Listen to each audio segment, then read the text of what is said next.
안녕하십니까, 이리온 리서치입니다. 하여튼 방금 전 우리 시작하기 전에도 얘기했지만 제가 이제 오늘 아침에부터 이제 좀 중소형주 좀 볼 필요 있지 않습니까? 이제 클라이언트들한테 얘기하고 우리 법인 쪽도 얘기하고 하면 다들 뭐 다 지켜보시죠. 뭐 선거 끝나고 나서 그리고 뭐 11월, 12월 다 얘기하는데, 네. 그리고 개인들이 아직 많이 안 팔았다, 뭐 이런 얘기들 많이 하는데, 네. 그러니까 제 기준에는 네. 그러니까 정말 이런 소위 세금 문제가 되는 진짜 큰 담화들은 주식 많이 팔았지 않았어요? 사실 개인들의 동향은 모르겠고요. 매니저분, 저는 제가 매매한 사람 아니니까요. 매매하시는 분들을 많이 만나니까 그분들이 저한테 얘기해 주시는 게, 일단은 11월, 12월 불안하다. 그건 맞다라는 거고, 그 이유는 아주 명확하게 올해 상반기에 중소형주 장이 좋았기 때문에, 항상 중소형주 장이 상반기 때 좋으면 11월, 12월 무조건 안 좋잖아요. 근데 이거를 미리 10월 달에 두들겨 맞은 게 아닌가라는 생각도 하면서 아직 더 맞을 수 있다. 그 두 가지 의견이 분분한데, 지금 사시는 분들의 의견은 일치합니다. 딱 하나예요.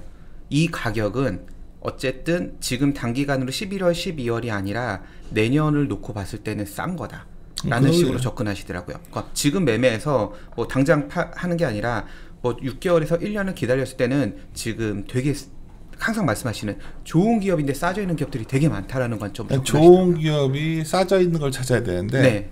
좋지도 않은 기업이 싸지도 않아. 지금 그 기준은 뭐 제가 다 말씀드릴 수는 네. 없고, 네. 하여튼 말하고 싶은 거는, 방금 전에 이제 방송 시작하기 전에 또 잠깐 노래 얘기 좀 하다 왔는데, 전화도 오고 보면 다 그래도 우리가 추수감사절이 11월 중순인가 있을 거예요.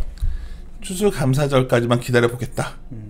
그러면 저는 제 생각은 추수감사절까지 변동성 커질 때마다 주식 사면 되겠다. 이게 더 적절치 않나. 그리고 뭐 12월 그냥 참 신기해요. 제가 왜 아까 신기하냐면, 그렇게 8월, 9월, 10월에 주식 좀 줄여놓으라고 할 때는, 현금할 때는 다들 막 그렇게 막 난리들 치고, 내가 오늘 좀 주식 좀 사야 될 때 했더니 또 다들 또 위험하다 그러고, 뭐 이제 코스닥보다는 코스피로 가야 된다 그러고 다 그러는데, 오히려 코스닥에서 아까 봤던 좋은 기업이 리즈너블 프라이스에 있는 게 꽤 있더라고요. 네, 많아요. 많더라고요. 그래서 하여튼 저도 원래 종목 좋다 말할 때 여기서 주가 더 빠져 물리면서 할 때, 이제 물리면서 할 때가 이제 정말 다가온 것 같아서, 저는 기쁜 마음으로 지금 시장의 여러 가지를 데이터를 보고 있는 중인데, 오늘은 어떻게든 간에 월보 나왔으니까, 이번 월보는 또 공부할 주제를 많이 넣으셨더라고요. 네, 계속 저 월보는 좀 중장기적으로 공부해야 될 산업들 위주로 좀 넣고 있고요. 종목들은 또 따로 계속 업데이트를 해드리니까 그렇게 두 가지. 오늘 공부한 거 두 개 중에서 특히 이제 또 다들 안 된다고 하고 있는 온라인, 다 이제 또 이쪽들 잘 안 보고 있고, 다들 이제 뭐 경기 관련주로 가야 된다, 뭐 다 싼 주식을 가야 된다 하는데, 참 내가 오늘 왜 이렇게 묻냐면, 참 어쩔 때는 참 주식시장이 맨날 똑같은 바보짓들을 왜 할까라는 생각이 들 때가 있거든요, 제가. 근데 이제 뭐 사실 풍력은 내가 잘 모르겠어요. 풍력은 전에 둘이서 얘기했지만, 좋은 건 알겠는데 너무 비싸가지고 뭐 이거 그렇지 너무 비싸지 않아요? 맞아요. 인간적으로 이거 뭐 모든 기업에 말도 안 되는 있습니다. 밸류에이션들인데 내가 이걸 어떻게 뭐 사자고 할 수가 있겠어요? 내가 공부와 차원에서 볼만한 것 같은데, 하여튼 시장에 대해서 내 생각이고, 정옥시 팀장이랑 우리 오랫동안 같이 해왔으니까. 아까 시장 우리 정기 세미나 워낙 많이 하시니까 분위기 어떤지 좀만 더 전해줄래요? 주리들도 많이 들으니까. 다들 이렇게 한 가지 방향으로 쏠리지 않은 상태라는 게 약간 재밌어요. 다들 좋다고 얘기하거나 다들 안 좋다고 얘기하지 않고요. 의견이 좀 분분한데, 근데 한 가지 확실한 건 지금 싸다. 좋은 기업들이 싼 건 맞다. 근데 지금 못 사겠다라는 의견들이 되게 많아요. 왜냐면 11월, 12월이 남아 있으니까. 그래서 제 생각에는 점점 이렇게 하루하루 지날수록 의견들이 조금씩 바꾸는 거는, 지금부터 조금씩 사들여 나가서, 길게 놓고 사들여 나가서 뭐 내년 뭐 중순이나 내년 연말 정도에 파는, 약간 그런 생각으로 접근하신 분들은 많이 있더라고요. 그런 부분에 대해서는 굉장히 오케이 하고 있어요. 왜냐면 지금 밸류에이션이 말도 안 되게 싼 기업들이 많아졌어요. 그런 것도 있고, 뭐 멀리 찰 거 없이 우리가 이번 주랑 이번 주에도 나간 것 중에, 우리 이한나 연구원 거 이제 녹음할 거니까 어차피 종목 차로 나갔으니까, 뭐 상하 프로테크 뭐 이런 것들 되게 좋더라고요. 전지 관련된. 네. 그치. 그런 것들도 와 엄청 뭐 다 빠져서 있으니까. 그쵸. 많이 빠져 있죠. 또 우리 중소형주 팀에서 네. JVM 얘기해줬었는데 네. 뭐 빠지지도 않더라고 그거는. 예, 그거는 미리 다 빠져 있었습니다. 그러니까 과거 제가 뭐 이런 개가 종목을 우리가 컴플 때문에 뭐 다 얘기할 수는 없지만 네. 이거 외에도 굉장히 요새 새롭게 시작한 주식하시는 분들 많을 텐데 조금만 그냥 막연하게 차트 성급게 하시지 말고 그냥 좀 기업에 대해서 좀만 이해를 하고 계시면 그리고 또 문제는 너무 성장이라는 이름으로 말도 안 되는 주식들을 지금도 주가 많이 빠졌어도 너무 비싼 주식도 많더라고요. 네, 맞아요. 맞죠? 네. 내가 깜짝 놀랐어요. 주가 많이 빠져가지고 낙폭과대를 놓고서 밸류에이션 봤다가 밸류에이션 무조건 싸다를 보는 건 아니고 분기별 봤더니 뭐 이건 형편없는 주식인데 개인들은 열광하고 있고. 그렇죠. 아직도 열광하고 있는. 왜 그런 것 같아? 그것도 신기하더라고. 이게 펀더멘탈과 실적을 놓고 가야 되는데 테마라는 이슈에 너무 노출돼가지고 그쪽에 너무 편중하시는 것 같아요. 그래서 그걸 어디서 그런 정보를 얻는 거예요, 사람들이? 저는 드리고 있지는 않고요. 뭐 방송일 수도 있고요. 뭐 어떤 제가 그러니까 관심이 개인들이 갖고 계신 종목들이 대부분 기관들의 애널리스트 커버 안 하는 종목들이 되게 많아요. 그런 종목들로 되게 많이 매매를 하시는데 그런 거 아니면 또 아니면 뭐 전부 다 이거밖에 없어. 삼성전자 뭐 그러니까 마치 대형주만 다 우리가 리서치에서 살고 있는 줄 알고 있지만 하여튼 굉장히 흥미로운 시장이에요. 그래서 저희가 이제 뼛속 시리즈라고 또 나간 게 있는데 이거는 뭐 여기도 상당히 좋은 기업들도 많이 들어가 있으니까 그리고 예를 들어서 숫자를 보고서 판단한다는 게 뭐냐면 그래서 오늘 중소형주를 하는데 오늘 스타디 좀 하고 분위기를 보면 다들 뭔가 싸져 있다는 건 알고 있는 것 같지 지금. 네, 싸져 있긴 합니다. 근데 주가가 많이 떨어진 건 맞고요. 싸져 있는 기업들도 있고요. 그냥 올라서 떨어진 것도 분명 있습니다. 네. 그치, 그거를 구분하셔서 보셔야 돼요.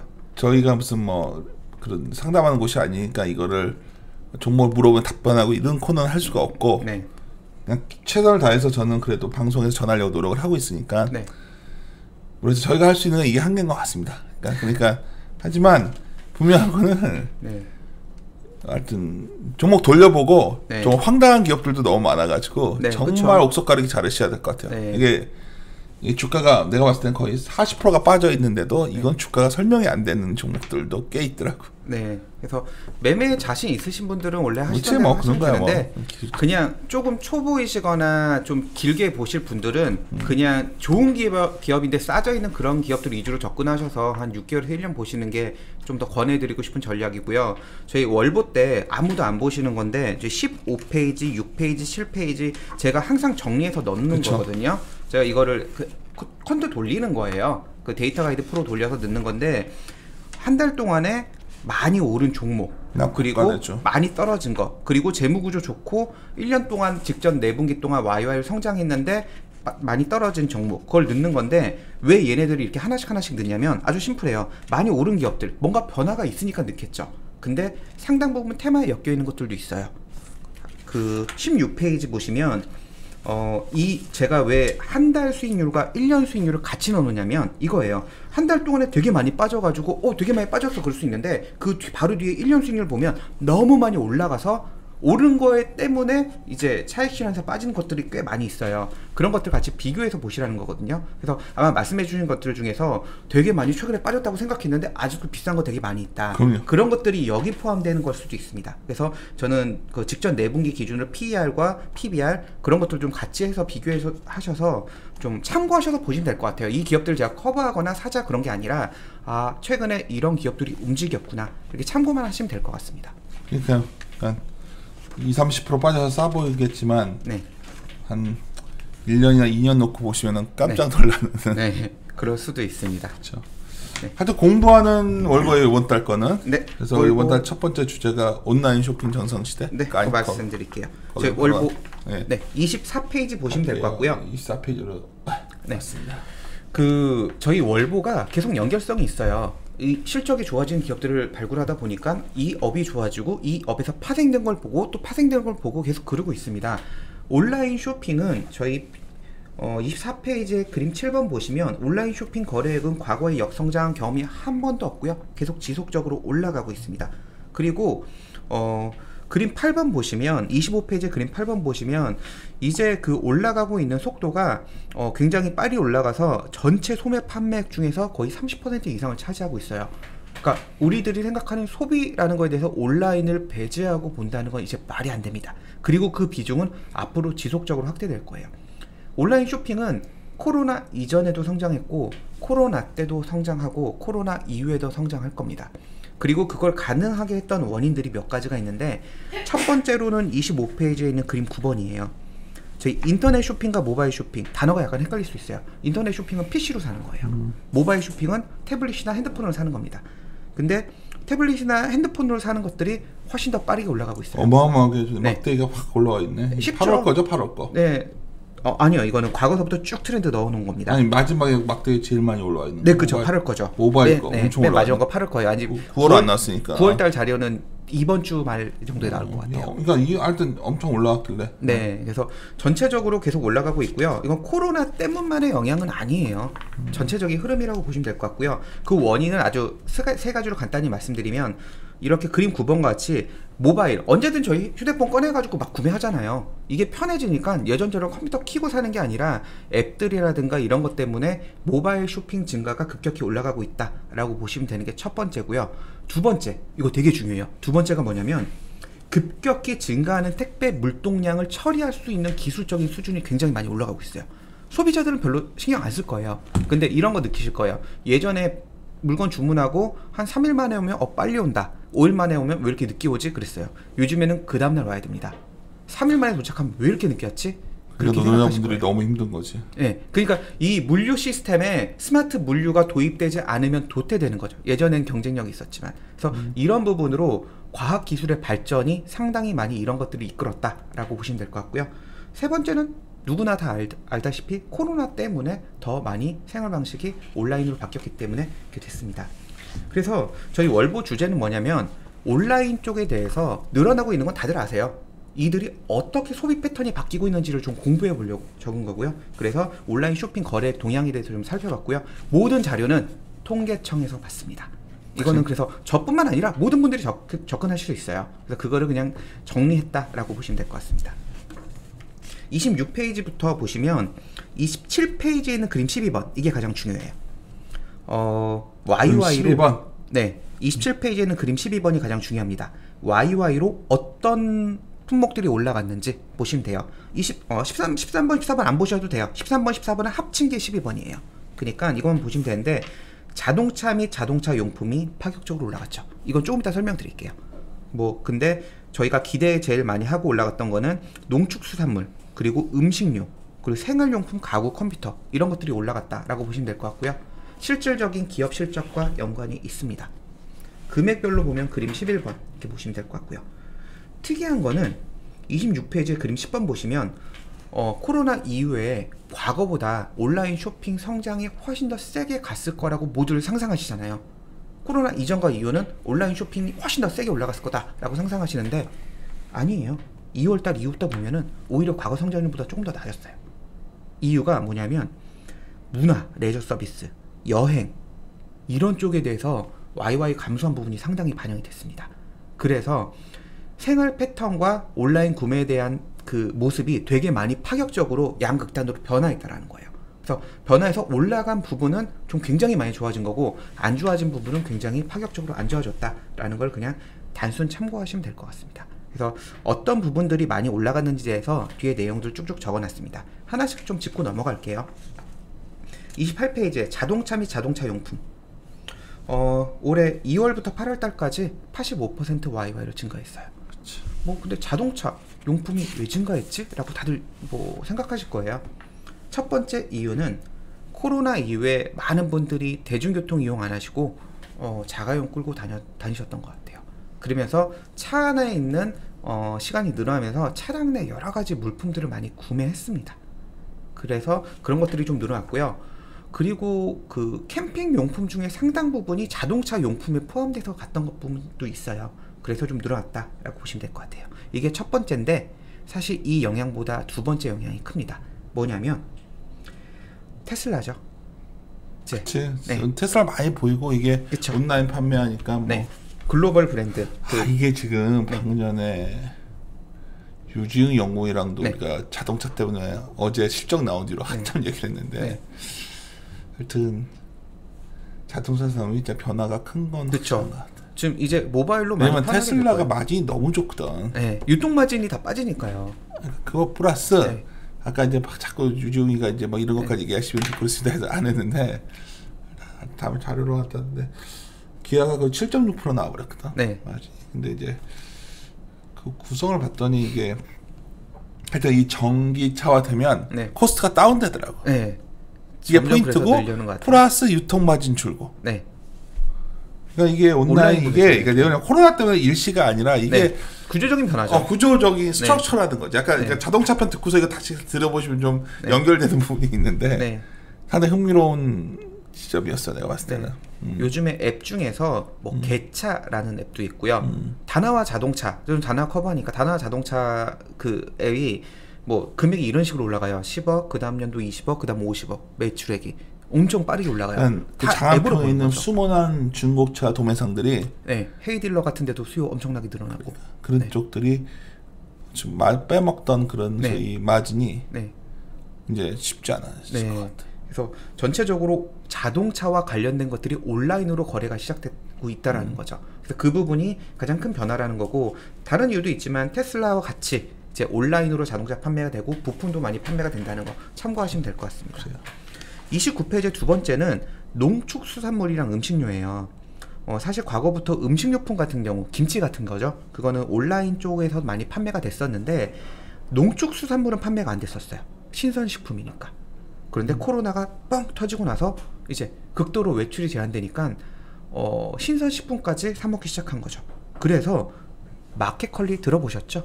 저희 다른 그 애널리스트 분이 많이 말씀하셨을 거예요. 그리고 쿠팡, 그리고 지어소프트의 이제 여러 가지 플랫폼, 그런 것들이 많이 늘어나고 있어요.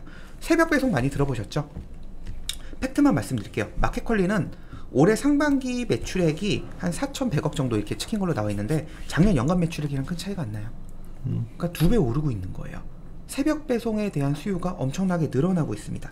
저도 이거 써봤거든요. 오아시스 마켓도 써봤어요. 그러니까 지어소프트에서 하는. 그래서 되게 아침에 그냥 딱 배송돼서 와요. 그래서 뭐 어떻게 보면 장 볼 필요가 없는 거죠. 그래서 그런 식으로 늘어나다 보니까 좀 실적이 계속 올라가고 있다라고 보시면 될 것 같고요. 과거에 그 일반 유통업체들이 하지 않았던 산지 직송이라든가 아니면 고급 디저트류 제품군을 굉장히 다각화해서 넣고 있습니다. 그래서 음식료품과 농축산물이 굉장히 늘어나고 있다라고 보시면 될 것 같고요. 이와 관련돼서 HMR에 대한 수요도 급증하고 있어요. 가정 내에서 이렇게 많이 사 먹기 시작한 거죠. 그래서 이쪽에 관련된 실적이 굉장히 빠르게 올라가고 있다. 이거 다 알던 거고 주가 다 반영됐다가 이거는 좀 그렇지 않아? 어때 보여? 저는 뭐 지오소프트 같은 것들 뭐 엄청 올랐다 제자리 오는 이유가 숫자가 안 나오지 않아요? 제가 지오소프트를 사자팔자라고 말씀 못 드리겠는데 그러니까 잘 참고하시라고 얘기하는 거예요. 그러니까 이런 거야. 이런 비슷한 유인데 이것도 내가 지오소프트 다 기억이 나서 그런 거야. 그러니까 잘 그러니까 제대로 그러니까 훈련 디스플레이 안 된 사람들이 막 지오소프트 추천합니다 해놓고서 나 방송을 봤거든. 유튜브 난 매니아인 보서. 정말 그런 식으로 종목을 얘기하면 뭐 그냥 뭐 그러니까 될 거고 장사가 뭐 이거는 말도 안 되는 거고. 그래서 숫자 체크해야 되는 거예요, 숫자를. 그럼 맞잖아, 정 팀장. 숫자 체크해야 되는 거는 맞죠. 그 사시는 분들의 의견은 그거 같아요. 시장이 빠르게 성장하니까 그 탑다운에서 많이 베팅을 하셨던 것 같아요. 실질적으로 마켓컬리를 비롯한 많은 새벽 배송 업체들과 이런 업체들이 현재 적자예요. 아니 적자에도 상관없다니까. 적자에도 우리가 프라이싱 할 때 우리가 IB에 투자도 하고 했기 때문에 그랬을 때는 이게 얼마 밸류인지를 우리가 계산을 해보잖아요. 그런 과정이 없이 들어간다고. 그러니까 무슨 말이냐면 너 이제 이쪽 시장 많이 알게 됐어요. 하도 욕들도 하길래 이제 도대체 왜 욕하나 내가 해가지고 궁금해가지고 봤더니 야 이거 진짜 심각하더라고. 뭐 저런 식으로 접근해가지고는 그냥 정말 있지도 않은 얘기들 갖고서 소설 써가지고들 하는 사람들이 너무 많아서 갑자기 이 종목 생각이 지어소프트가 생각나는 거야. 뭐 그 자회사잖아. 오아시스. 실제 자기가 직접 하는 것도 아니고. 그 자회사예요. 그러니까. 그러니까 뭐 사자팔자를 떠나서 시장이 확대되고 있다 정도로 보시면 될 것 같습니다. 전 통계청 자료를 말씀드리는 거기 때문에. 그리고 33페이지 보면 음식 서비스예요. 음식 서비스 관련돼 가지고 이거는 코로나에 대한 수혜죠. 배달 음식 증가한 거. 그러니까 음식 서비스는 그거예요. 온라인 주문에 조리돼서 배달된 음식이에요. 조리가 다 된 거. 아니 잠깐만, 거기 가기 전에 네. 32페이지랑 이 부분이 중요한 거예요, 배송업체들? 배송업체들이요? 응. 배송업체들에 대해서 그냥 내용을 정리해 놓은 겁니다. 뭐 사자팔자라는 의견은 전혀 없습니다. 아니지만 여기에 재밌는 게, 아니 뭐 알았어요. 네. 자료 곳곳에 좋은 내용이 많습니다. 네. 좀 많이 이거는 보시고. 약간 스터디로 보시면 될 것 같고요. 사자팔자라는 내용은 사실 잘들 모르실 것 같아서. 네, 그러니까 이런 것들은 생활에 도움 될 수도 있어요. 정육각 같은 것들도 흥미로운 곳이거든. 네, 이쪽도 굉장히 빠르게 늘어나고 그러니까 있더라고요. 네. 사실 이런 거는 장에서 직접 들어가셔서 투자하시는 방법인데 그러시는 것 같아요. 하여튼 뭐 음식 서비스 갑시다. 네, 음식 서비스 관련돼서는 피자, 치킨 그런 거 배달 많이 해보셨을 거예요. 코로나 이후에 그쪽에 대해서 수요가 굉장히 많이 늘어나고 있고요. 실질적으로도 이쪽 코로나 외출로 코로나 때문에 외출 못하면서 늘어나고 있습니다. 현재는 배달의 민족이 1위고요. 이거 관련돼서는 뭐 재밌는 거는 배달 전문 대행 업체들이 굉장히 많이 늘어나고 있다라는 거예요. 그래서 그들이 연결만 시켜주는 거죠. 왜냐면 이제 배달을 안 하면 이제 장사가 좀 안 되기 때문에 자기들이 배달 인력을 구할 수는 없고 이제 컨택을 해가지고 건 바이 건으로 가게 되는 거죠. 근데 이러면서 약간 소비자들의 불만도 있긴 있어요. 왜냐면 예전에는 배달비를 소비자가 부담 안 했었는데 이제 소비자가 부담하는 경우들도 있긴 있어요. 어쨌든 이쪽 시장은 굉장히 커지고 있다라고 보시면 될 것 같고요. 이 관련돼서는 이따가 탐방 갔다 온 기업 하나 간단히만 말씀드릴게요. 그리고 이 뒤부터는 그냥 예전에 저희 월보 때 많이 말씀드렸던 건데 가구 쪽이 YY로 그루수가 굉장히 높았습니다. 이건 전부 다 온라인 가구 쪽 영향이라고 보시면 될 것 같고요. 온라인 가구 상품군별로 봤을 때 YY로 45% 증가하고 있어요. 2월부터 8월 누적으로요. 그래서 뭐 지누스, 저희 리바트, 한샘, 시리즈 지누스, 한샘도 우리 김세련 연구원 좋아해가지고 계속 네. 했는데 생각보다 네. 이 주가 미리 좀 많이 그런 건가? 실적이 나쁘지 않던데. 뭐 온라인 쪽에서 해서 계속 좋긴 한 것 같습니다. 뭐 제가 이 부분은 자세히 업데이트 좀 모르겠지만 해봐야겠다. 네, 시리즈는 실적이 엄청나게 좋았고요. 네, 그래서 가구 쪽도 온라인 굉장히 잘 된다는 거고 38페이지, 39페이지는 간단히 보시면 될 것 같은데 재밌게도 서적이 굉장히 많이 올라갔습니다. 서적 중에서도 이번에 올해 들어서 개인 투자자분들 참여 많이 하시면서 주식이나 재테크 관련된 책이 YY로 2배 가까이 늘었고요. 온라인 쪽에 대해서도 실질적으로 많이 늘었다고 보시면 될 것 같아요. 이거는 여가 시간 보내는 게 좀 늘어나면서 전체적으로 늘었다고 보시면 될 것 같고요. 스포츠 레저용품 같은 경우는 아무래도 등산 많이 가시고 실내 집에서 하는 운동기구. 네, 집에서 하는 운동기구도 하시고 캠핑도 가시고 그래서 샀다라고 보시면 될 것 같습니다. 그래서 이런 식으로 쭉 정리를 했다라고 보시면 될 것 같고요. 컴퓨터 주변 기기도 많이 늘었다라고 보시면 될 것 같습니다. 관련된 기업들은 뒤에 적어놓긴 했는데 그 전에 중요한 거 뭐 하나 말씀드릴게요. 47페이지 굳이 떼서 적어놨어요. 저번 달 월보의 연장선상입니다. 그렇죠. 이 모든 게 가능하게 한 거는 스마트 물류 시스템의 도입이에요. 그래서 저는 SI 업체들 사자라고 말씀드렸고요. 근데 종목들이 이미 많이 올라가 있습니다. 맞아요. 어쨌든 아주 심플하게 이제는 스마트 물류가 되지 않으면 이런 온라인 쇼핑에 대해서 증가할 수 없고 이 인프라를 만드는 게 SI 업체들이기 때문에 굉장히 많은 노력을 하고 있고 앞으로도 더 노력을 해야 되고 이제 투자가 시작되는 단계다라고 보시면 될 것 같습니다. 그래서 CJ 대한통운에 대해서 곤지암 메가 허브 터미널에 대해서 어떻게 처리를 해서 얼마나 빠르게 나올 수 있다. 하루에 2번 배송한다. 이런 내용도 적어놨고요. 풀필문드 개념도 이런 것들에 대해서는 다른 애널리스트들 많이 말씀드렸을 거예요. 49페이지에 이제 업계 2, 3위를 다투고 있는 롯데 글로벌 로지스랑 한진특배 이들이 이제 앞으로 과감하게 투자를 진행하고 있습니다. 근데 이거 투자 들어갈 때 네. 여기에 들어가는 그런 업체들 꽤 있을 거 아니에요. 네. 한번 따라봐 쫙 뭐 좀 많이 있지 않나? 네. 아니야? 롯데 글로벌 글로벌 로지스는 누구나 아시다시피 롯데예요. 누가 들어갈지 다 아실 거예요. 그래서 롯데정보통신이 들어가게 될 거고요. 상반기 기준으로 올해 상반기 기준으로 누적 수주 계획만 400억 받았고요. 이 스마트 물류 관련돼서 사실 작년에 매출액은 234억 정도밖에 안 났는데 올해 한 250억 정도 나올 것 같고요. 사실 코로나 때문에 좀 지연되고 그런 부분도 있을 거예요. 근데 올해 한 250억 정도에서 내년에 한 700억 정도, 그 다음 연도에 800억 정도 수주 잔고상 그 계획들이 잡혀 있더라고요. 그래서 전체적으로 롯데그룹에서 물류 쪽을 확대하면 롯데정보통신이 수혜를 받을 가능성이 가장 높을 것 같고요. 그리고 한진택배는 이미 공시에 나와 있는데 한진의 대전 메가 허브 터미널 1,070억 규모로 지난 8월 달에 포스코 ICT에서 수주를 받았습니다. 그러니까. 그래서 진행을 하고 있습니다. 이것들은 전부 다 팩트만 말씀드린 거기 때문에 다 알려진 거고. 네, 롯데 글로벌 로지스는 롯데정보통신 쪽이 아무래도 SI 업체에서 참여하게 될 것 같고요. 한진택배는 포스코 ICT가 참여하게 될 것 같다라는 거고 이쪽 산업은 계속 커지지 않을까라고 보고 있습니다. 그래서 관련된 업체들은 뭐 뒤에 쭉쭉 보시면 될 것 같고요. 52페이지에 관련된 업체를 적어놨어요. 그래서 뭐 이들 중에서 전 다나와는 항상 탑픽입니다. 이 모든 거에 다 엮여 있고요. 3분기 실적도 좋은 다나와의 문제는 네. 좋은 걸 다 알고 있기 때문에 네. 기존 주주들도 네. 이제 다 알고 수익도 꽤 낮고 하니까 계속 성장합니다. 네. 그게 오히려 문제인 것 같아. 그럼에도 불구하고 제가 계속 말씀드린 이유는요. 싸니까요. 그러니까 네. 비싸면 말씀 안 드려요. 차트가 급등해 있으면 전 말씀 안 드려요. 근데 그러지 않으니까요. 그 나머지 기업들은 쭉 참고해서 보시면 될 것 같은데 예스24 어때 보여요? 예스24가 멀티플이 싸진 않아요 현재. 그리고 좀 많이 올라가 있어요. 갖고 있는 투자 가치가 직접 커버는 안 하죠. 저 예스24를 제대로 커버하는 사람은 없는 것 같지. 제가 없던데? 타사까지는 확인 못 해봤습니다. 네. 제대로 분석을 안 했더라고. 네, 너무 이렇게 주가 변동성이 크고 자산 지분 가치가 엄청 높게 나올 수도 있을 것 같아요. 참만 잘만 평가를 해보면 재밌을 것 같은데 네. 그게 좀 아쉬움이 있네. 온라인 쇼핑은 여기까지 말씀드리고 55페이지에 그린 뉴딜 관련돼서 풀형 관련 업체들 좀 스터디를 해봤어요. 근데 제목도 자체도 스터디예요. 이유가 뭐냐면 이 뒤에 있는 종목들을 하나씩 쳐보세요. 차트가 다 똑같습니다. 완전 차트도 같은데. 네. 와, 나 이거 내 여기서 종목들 보다가 기절하는 줄 안 거야 진짜.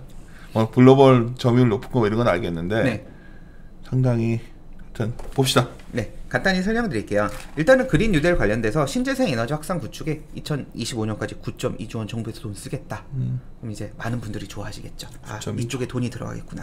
그 풍력 발전은 글로벌리하게 친환경 에너지 관련돼 가지고 성장할 수밖에 없는 산업이죠. 그렇죠. 네, 제가 이런 거 잘 못해요, 대놓고. 왜냐하면 수주 산업이잖아요. 어떤 업체가 얼마나 수주 받을지 그런 거에 대해서는 좀 약하고요. 또 이걸 계속 매달려 있으면 괜찮은데 제가 이걸 계속 매달려 있을 수는 없기 때문에 그냥 스터디 목적으로 말씀드렸습니다. 55페이지부터 보시면 다들 그래, 풍력 발전기 보신 적은 다 있어요. 대관령 가셔가지고 평창 가셔가지고. 근데 이게 뭐 어떤 구조인지 그런 거 잘 모르실 거예요. 그래서 그 그림이 있고요. 55페이지에는 표 32번부터 간단히 좀 보시면 될 것 같아요. 타워 기둥이죠. 엄청 큰 기둥 보셨을 거예요. 이거 풍력 발전기를 지지해주는 구조물, 어떻게 보면 원가 제일 많이 들어가는 부분 중에 하나겠죠. 관련된 업체 동국 SNC 있고요. CS 만들어서 가져가더라고 여기서. 네. 여기서 만들어서 가져간다고 하더라고. 조립해서 이렇게 만들어가지고 다 가서 바로 조립할 수 있게끔. 그러니까 해간다고 하더라고요. 하여튼 글로벌에서 상당한 위치를 취하고 있는 건 분명히 이 기업이 잘하고 있는 거예요. 네. 사실 상당한 위치. 동국 관련된 것들 뭐 상당히 다 잘하고 있는데 너무 주식들을 좋아하시는 분들이 많이 있는 것 같아. 이미 차트가 날라가 있습니다. 네. 그리고 블레이드는 날개예요. 뭐 다 아실 거예요. 그 다음에 증속기 발전기, 뭐 기어박스 뭐 제너레이터, 이거는 이제 바람의 에너지를 이제 속도를 되게 빠르게 바꿔주는 거. 그 다음에 그 기계 에너지를 전기 에너지로 바꿔주는 거, 그런 것들이 있고요. 여기서 요잉 시스템이나 피치 시스템, 이건 잘 모르실 거예요. 뭐냐면은 풍력 발전기 위에 보면은 이렇게 동그랗게 약간 그 바람 그 날개랑 이어주는 부분이 있어요. 그러면은 바람이 부는 방향으로 걔네들이 돌잖아요. 그 도는 부분에 대해서 이제 요잉 시스템이 들어가는 거고, 피치 시스템도 그 날개에 대해서 잘 폈다 접혔다 바람에 맞게끔 이렇게 바꾸는 베어링이라고 보시면 될 것 같습니다. 그래서 이런 구조에 대해서는 56페이지에 그림 48번에 넣어놨고요. 그래서 한번 어떤 부품들이 어떤 역할을 하는지에 대해서 보시면 될 것 같아요.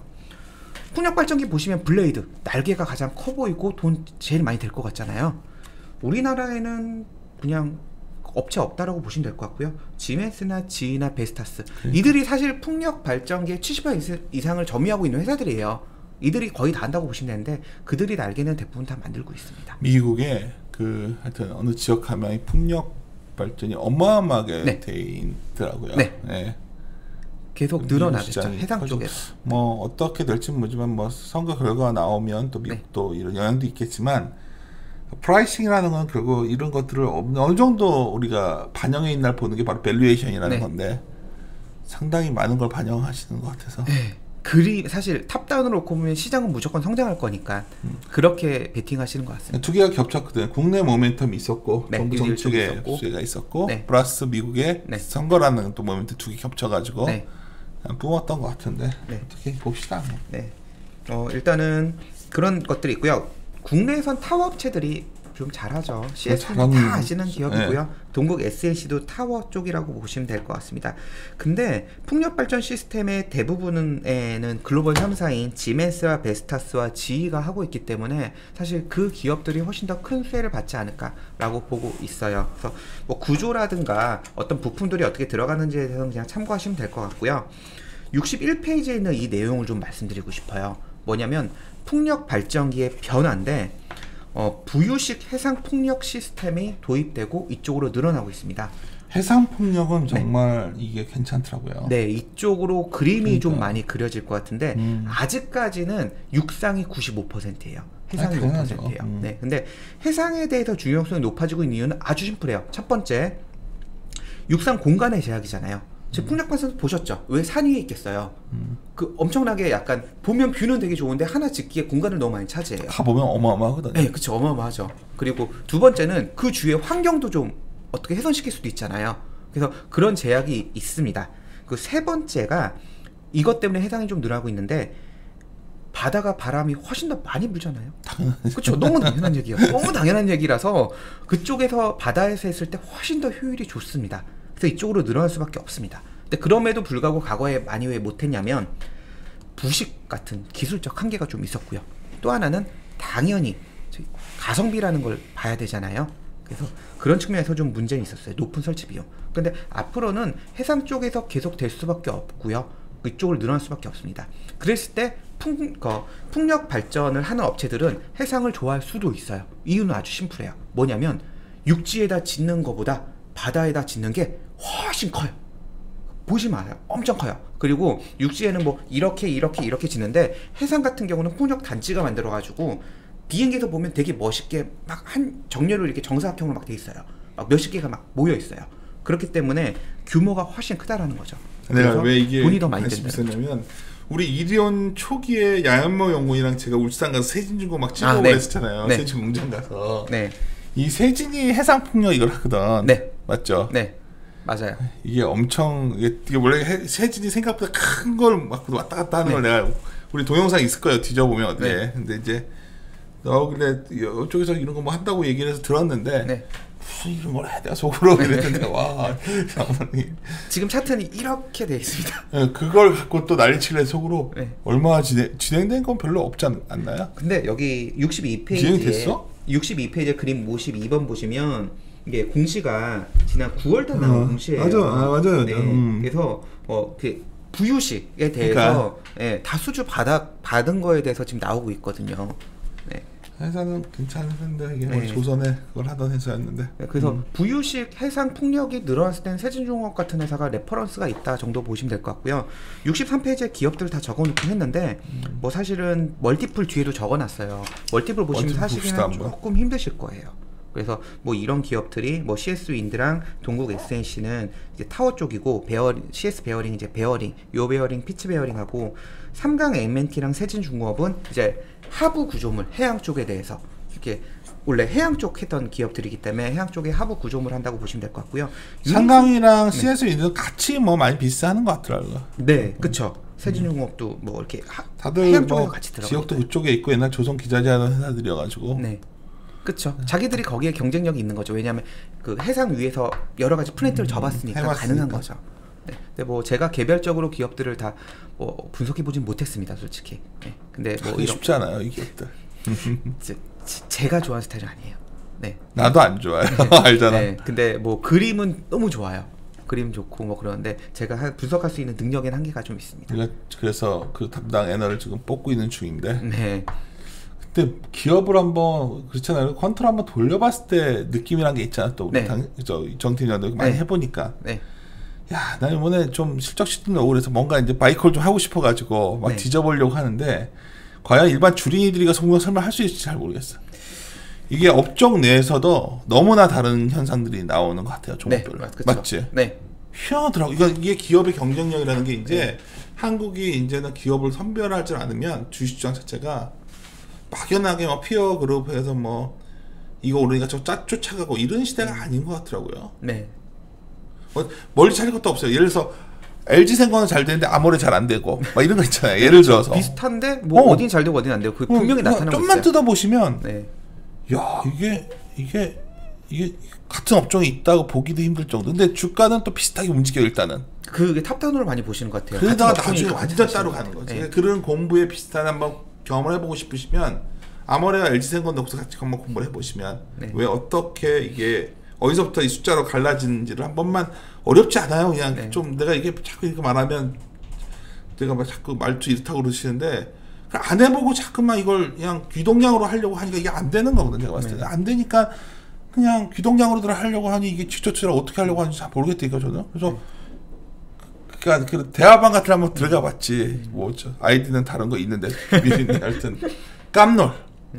진짜 나도 약어 쓰는데 야 저런 식의 논의가 되면서 주식을 들고 가겠다? 이건 정말 제가 봤을 때는 그냥 사기꾼한테 돈 맡기는 게 낫지.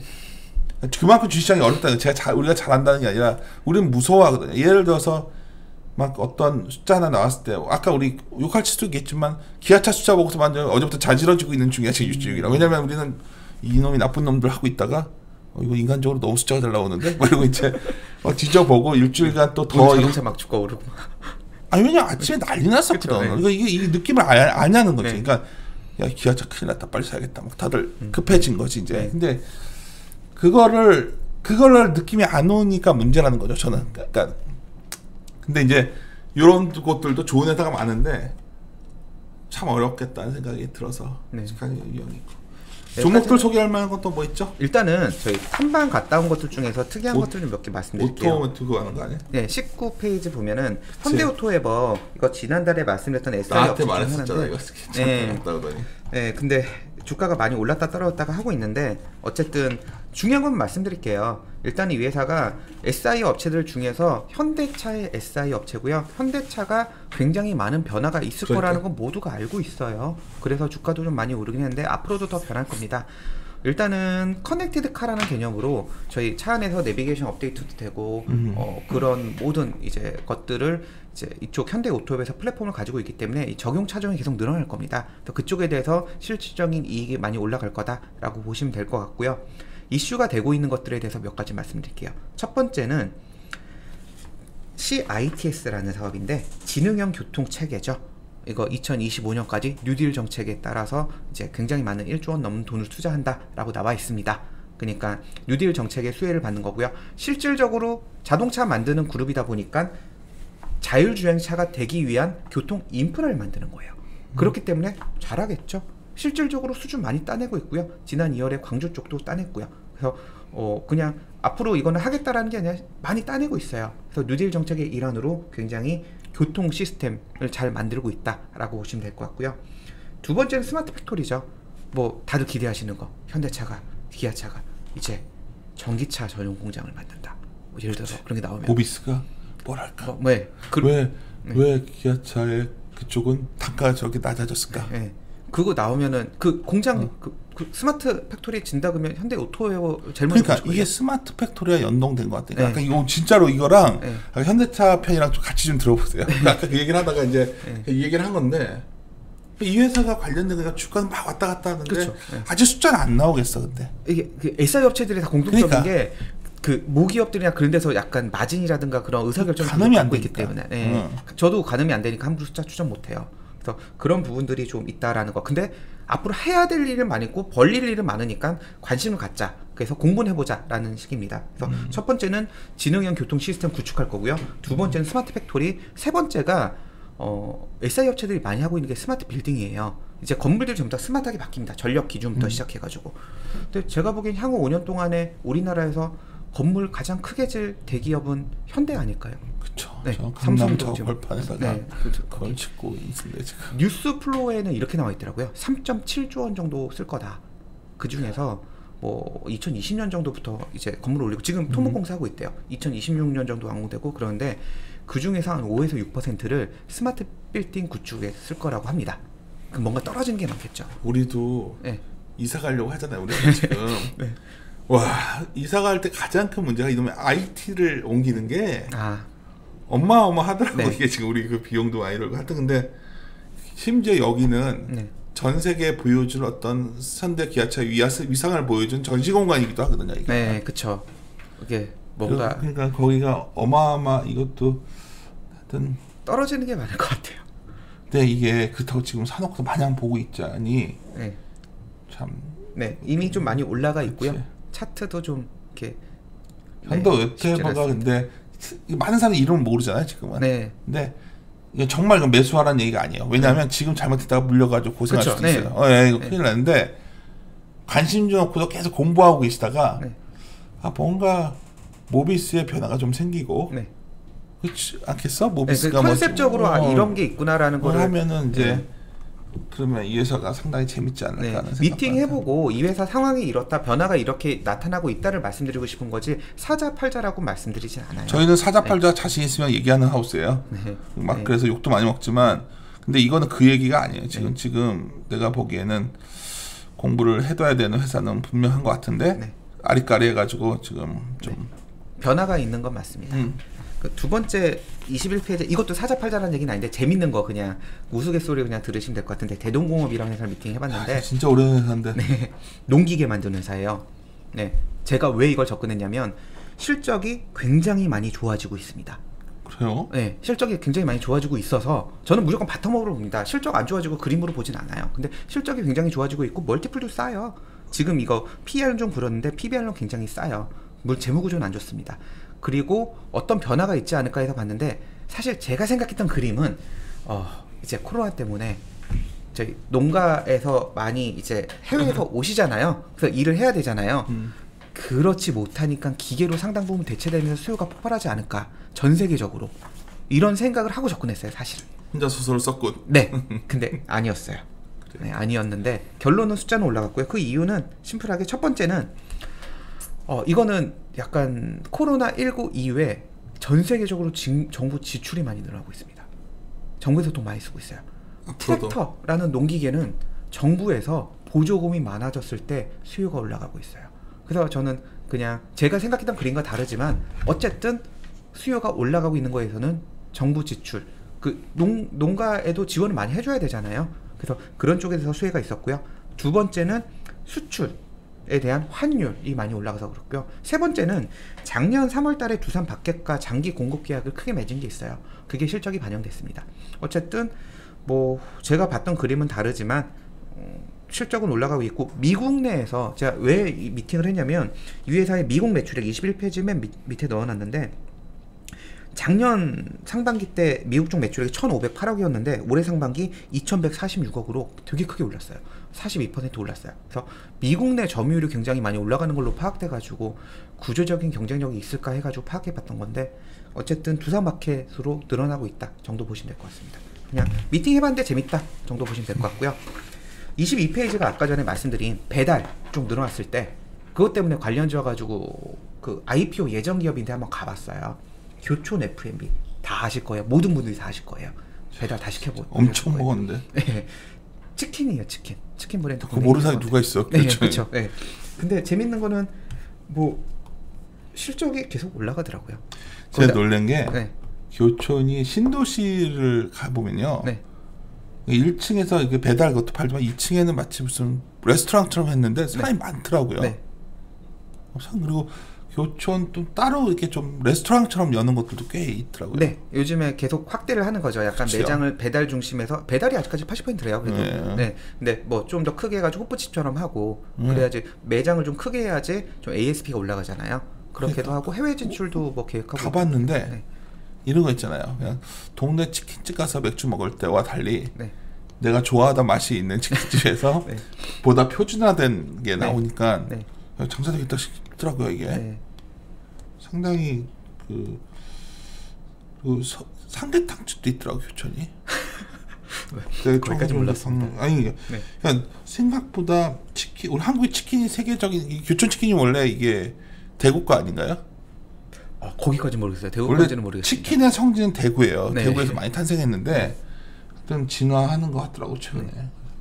약간 관심 있는 회사인데. 네, 그래서 아직 뭐 IPO는 하진 않았는데 제가 가봤던 이유는 뭐 예상되는 멀티플이 뭐 터무니없게 비싸지도 않았고요. 그 다음에 이거는 뭐 제가 IPO 종목은 잘 모르는데 기존에 보통 VC들이 막 들어가가지고 아니야. 그런 게 그게 아니라서 오버행이 별로 없어가지고 그럴 이유도 없어 이 회사가 문제는. 네. 그래서 오히려 깔끔한 것 같더라고요. 네. 그래서 뭐 사자팔자라는 걸 떠나서 뭐 그런 부분도 있었고 그리고 이게 만약에 미리 한 1년쯤 전에 상장이 돼 있었다면 코로나 터지고 나서 주가가 많이 올랐을 수도 있어요. 코로나에 대한 수혜가 됐겠죠. 왜냐면 코로나로 인해서 배달 서비스가 폭증하면서 사실 실적이 많이 좋아졌으니까요. 굉장히 단단한 회사인데 그냥 성장이라는 것도 구조적인 것 같고 네. 꾸준한 것 같고 네. 이런 기업들이 시장에 활력을 잃는 거는 성장할 수 있는 좋은 장외 기업들이 많이 시장에 아직 안 들어와서인데 네. 좀 이런 기업들이 많이 들어왔으면 좋겠다는 생각이 있습니다. 교촌 F&B를 든 거 아까 전에 그 배달 서비스 늘어나면서 관련된 종목을 한번 스터디하면서 넣었다는 거 정도로 해석하시면 될 것 같습니다. 이제 이번 달 밸류앤그로스는 어쩌면 우리 정신팀장이 굉장히 스터디한 내용을 많이 넣었던 이유는 네. 중소형주에 대한 어떤 고민도 같이 담겨져 있는데 네. 오늘 시작할 때 얘기를 했지만은 올 연말 연초가 또 투자자들한테는 불확실성이 커지면서 동시에 기회 영역이 되는 시기인 것 같아요. 네. 그래서 저는 뭐 조심스러운데 아까 신 팀장이랑 계속 좀 성급하십니다. 그래가지고 나 지금 고민 중인데 하여튼 중소형주 잘 골라 넣어야겠다 지금. 네. 그리고 뭐 저는 그런 식으로 저희 하우스 좀 생각하고 있으니까 뭐 저희가 맨날 중소형주 팔아라 해가지고 욕 많이 먹었는데 말부터 이제 드디어 또 한번 반대로 볼 시기가 다가온 거 아니냐 그런 생각도 들고 있어서요. 하여튼 함께 고민하죠. 그러다 주가 바닥쳤다가 아니라 물리면 사야 될 시기가 있는데 네. 좀 더 그 시기에 다가섰다는 생각은 좀 듭니다. 네. 물렸다고 생각하셨을 때 좋은 기업은 더 담으셔도 될 것 같아요. 그치. 네. 그러니까 좋은 기업을 바닥에 우리가 알 수가 없기 때문에 좋은 기업을 기간적으로 봤을 때 이때부터 사서 물려도 회복이 빨라지면 그때부터 재밌는데 천천히 갈 수도 있지만 시간 지나면 먹을 수 있는 게임이 난 그게 굉장히 중요하다 봐요. 그러니까 9월에 사서 물려놓으면 10월, 11월에 계속 불확실성 확대 구간에 우리가 어떻게 할지 모르는데 견딜 수가 없지만 11월 이후에는 이제 그게 좀 불확실성이 줄어드는 시간으로 바뀌기 때문에 아주 밸류에이션 매력이 있는 종목이 또 들어오기 시작했고 그렇다면 선별의 싸움만 남은 거지. 좀 그런 생각을 갖고 있습니다. 마무리 짓도록 하시죠. 함께 고민하시죠.